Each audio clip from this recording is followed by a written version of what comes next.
Hi guys, it's Tamara coming back at you with another video. Welcome back to my channel. I'm so glad to be back with you guys this week, and I'm not doing, thankfully, I'm not doing a voiceover. I'm not a big fan of those kind of videos, so that was kind of like I really need a video really fast kind of thing because I'm running out of material this week. So forgive me for the voiceovers. I want us to just go ahead and jump into the next 3 to 4 weeks. We're going to be talking about trauma, but we're going to talk about specific areas of trauma that I think is going to be really important for us. We're also going to talk about the intersection between minority mental health and trauma, because this month, the month of July, is Ethnic Minority Mental Health Awareness Month. And basically what that is it's a month that talks about and brings awareness to the mental health of ethnic minorities of all cultures. So I'm going to jump into that for this first video. I think it's important that we tackle that first.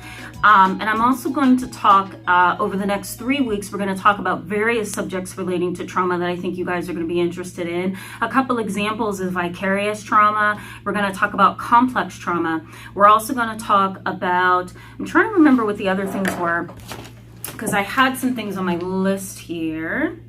We're going to talk about the 5 after effects of trauma when something traumatic happens in your world. We're going to talk about the consequences of having to experience a traumatic situation. So I've titled it the 5 after effects of traumatic loss, grief, and situation. So we're going to talk about that. We're also going to talk about what researchers call hot system dominance. You're going to get to know what that is. It's a trauma concept, and it's a concept that I fully embrace. I think it's so significant for us. All right, so we're going to talk about that. We're also going to talk about chronic and acute traumatic stress. I think that's going to be important for us to cover as well. Again, vicarious trauma, complex trauma, post-traumatic growth, and then I'm going to talk about ways to treat trauma. So these are very important topics, and I think you guys are going to like them. I've gotten a lot of emails from people who want to talk about this. Each video is going to be at least 10 minutes, and I want to make sure that I make this video 10 minutes as well. So let's go ahead and jump right in, all right? The benefits for you in this video today is that you're going to be able to identify 9 to 10 different ways that mental health in an ethnic minority culture, how it is ignored, how it is regarded, how people refuse to pursue the avenues that they need to cope with it.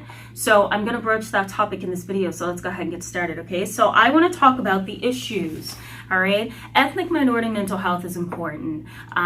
We have, and I'm going to speak specifically about 4 different categories of ethnic minorities, okay? I'm going to talk about African Americans. We're also going to talk about Native Americans. We're going to talk about Hispanic and Latino youth. And we also are going to bring in Asian as well as the Korean culture, Chinese culture. These are important groups that tend to be overlooked when it comes to mental health. And so I want to jump on those things. So let's talk about the issues, okay? So I want to talk about my culture. And in my culture, my family history, I had the opportunity to go into my roots on both my dad and my mom's side. And it was the greatest opportunity. And I learned that my family history is African American, German, and Indian, so Native American heritage. And so on both my mom and my dad's side, so it's pretty cool. And so when I pulled that history, I also pulled some mental health history, some career history, those kind of things. And I realized a pattern throughout the generation of my family, on my dad's side specifically. And throughout that generation, we had family members who had struggled with depression, anxiety, and post-traumatic stress disorder. My dad was actually a veteran. And I believe now that I'm a lot older and in the field that he also struggled with post-traumatic stress disorder. So unfortunately, he did not get treated, and neither did some of my other family members on my dad's side. One reason is because they did not believe in counseling. So when you think about ethnic minorities and mental health, it's good to keep in mind that a lot of them have preconceived notions about the mental health system and traumatic experiences that kind of makes them defensive when it comes to the mental health system. So issue number one, okay, for most ethnic minority groups is cultural embarrassment. When you think of the Asian or the Chinese or the Korean culture, they are independent individuals who educate their children to reach very high standards, right? They train their kids, they make their kids very educated, they keep them surrounded by family. Those kind of families and cultures really do oust the whole idea of mental illness, because their whole idea is this: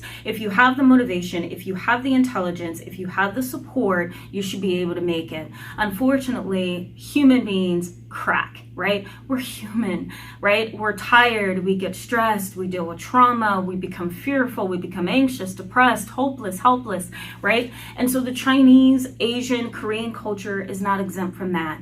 But unfortunately, their belief system is try harder, try harder. When we're thinking about the Native American culture and the African American culture, they're very similar. Their fear is number two, which is issue number two, fear of oppression, right? They fear that, the very thing that has happened to their ancestors throughout intergenerational trauma, right? Intergenerational cultural trauma, they're very afraid that if they go to a therapist that's, Caucasian, or a therapist that doesn't get their culture, that they're going to be oppressed, that they're going to be judged, that they're going to be rejected, that they're not going to be understood.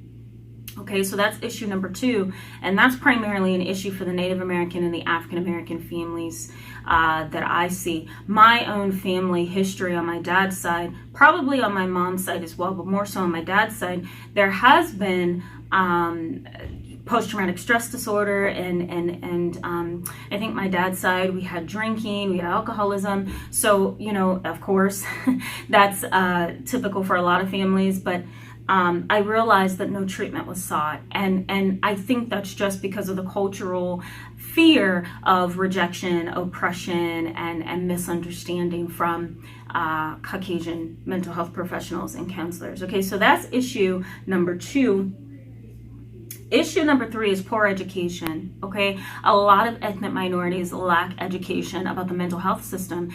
They just don't know. And so it really does take a lot of resources, efforts, outreach, advocacy to reach in and educate them and to help them. So poor education is another barrier. The next barrier is travel worries. We have to consider families who live in the rural areas, so the country. We also have to consider families who are in the inner city, urban areas. Those individuals really don't have access to businesses. They really don't have access to mental health resources. Most mental health professionals are in the nicer parts of the city. They're in the suburban areas. They are also some are in the downtown areas, but for the most part, they are suburban and the upper class, middle class cities.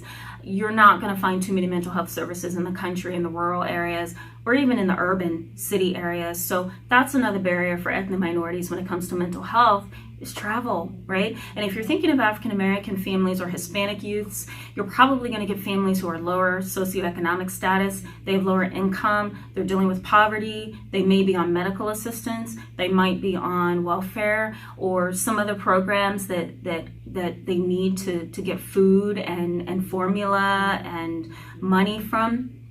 Those kind of families struggle a lot. I'm sorry, I was listening to something else. Those kind of families struggle a lot with travel because they just don't have the finances to get there. We also want to keep in mind the travel worries encompasses transportation, right? So driving to and from certain places, I think that's important to keep in mind as well for ethnic minorities, being able to access mental health services. The next one is religious views, right? A lot of ethnic minorities believe in religion. The Native American culture, very spiritual, very religious. The African American culture, very religious, very spiritual as well. We're dealing with families who tend to go to their pastors, their bishops, their spiritual counselors, as opposed to mental health professionals. So a lot of ethnic minorities don't realize that when they come to counselors, they're not going to get the same level of care or attention that they would get from a pastor, a bishop, a spiritual guider, or somebody of that nature, right? A holistic doctor. These are just different, different perspectives. And a lot of people in the ethnic minority status don't realize that, when you go to a mental health counselor, things are going to be a lot more formal. You're going to be tested. Things are going to be a lot different. It's going to be more like going to a doctor's office rather than going to sit down and talk with somebody who really is like a best friend. So a lot of minorities shy away from counseling just for that reason. They're used to a certain kind of relationship when it comes to their pastor, their bishop, their spiritual healer, and that kind of thing. All right. The next barrier is a traumatic history. We have ethnic minorities who have a long history of slavery, a long history of oppression. And because of that, a lot of African Americans, Native Americans, Hispanic youths, even Asian, Korean families really do kind of like, they're very defensive. It's like, stay back off of me until I can trust you kind of thing when it comes to the formal mental health system. So what do these people do? They end up going again to their pastors, their bishops, their wise grandmothers and family members, a spiritual healer. They go everywhere and anywhere other than formal mental health services. We have to keep in mind too, guys, that formal mental health services, the field of psychiatry and psychotherapy was dominated by Caucasian males for a very long time. And so when it comes to ethnic minorities, they really do shy away from the system because that's all they know. What they don't know is that there is a lot of ethnic minorities, such as myself, who are coming up in the field, who are really dominating the field, and we're really trying to be a resource for them. But unfortunately, because of that traumatic cultural history, it's really hard for them to feel comfortable and to reach out for help. Okay, so the next one is financial priorities, right? We have ethnic minority cultures, again, who are struggling with income, struggling with travel, struggling with transportation, sometimes paying for bus fare, feeding their children, paying the light, gas, water bill, heating costs, outweighs counseling and psychotherapy. They just don't have the money to do it, right? So because of that, all those costs come first, and by the time they look at their bank account or their paycheck, it's like, oh my God, I only have like $1 left to like buy something at the dollar store, right? So financial priority is another issue in the ethnic minority community, whether that's Native Americans, African Americans, Asians, Koreans, even Hawaiians, island people that live on the island, right? So Puerto Rico, those kind of places, financial priority is, food, utilities, rent, that kind of thing. And then counseling is either not even on the list or pushed way in the back, okay? And the last thing is belief about illness, okay? I think for a lot of ethnic minorities, their belief of mental illness is this: if you try harder, if you're motivated, if you hang on to your friends, if you stay connected to your spiritual self, things will be okay. Unfortunately, that is not a judgment across the board that should happen. We have very serious mental illnesses like bipolar disorder, trauma, post-traumatic stress disorder. I meant to say acute and chronic stress disorder, which we're going to talk about coming up in a few days here. We also have issues such as chronic suicidal thoughts and ideations. We also have self-injurious behaviors such as cutting and burning, scratching, choking, whatever they need to do, whatever somebody needs to do to harm themselves. We also have individuals who have severe mental illnesses where they become homicidal as well as suicidal. So there are serious mental illnesses that only a former mental health professional can really help and treat. So these are issues that remain major issues within the ethnic minority community. Unfortunately, it's going to take a lot of time for us to educate them and to be able to throw them an anchor and help them hold on to something that can help them get through this. All right, guys, so stay tuned for the next video. I encourage you to give this video a thumbs up if you found it helpful, and also hit the subscribe button if you want to stay up to date with the next 4 weeks where we're going to be talking about different subjects of trauma. We're also going to break them down. So I'm going to be taking your questions. I'm also going to be like throwing out some, some ropes so that you guys can hold on to them and ask me questions and engage me in conversation. This is an important topic, so I figured July is the perfect month to talk about these specific subjects when it comes to trauma. All right, guys, so thanks so much, and I will see you really, really soon with a new video. The video that we're going to tackle is the after effects of experiencing, I should say, trauma. So that's going to be the next video. And then the video after that, we're going to talk about acute and chronic stress disorder. All right, guys, I'll see you really soon. Bye-bye.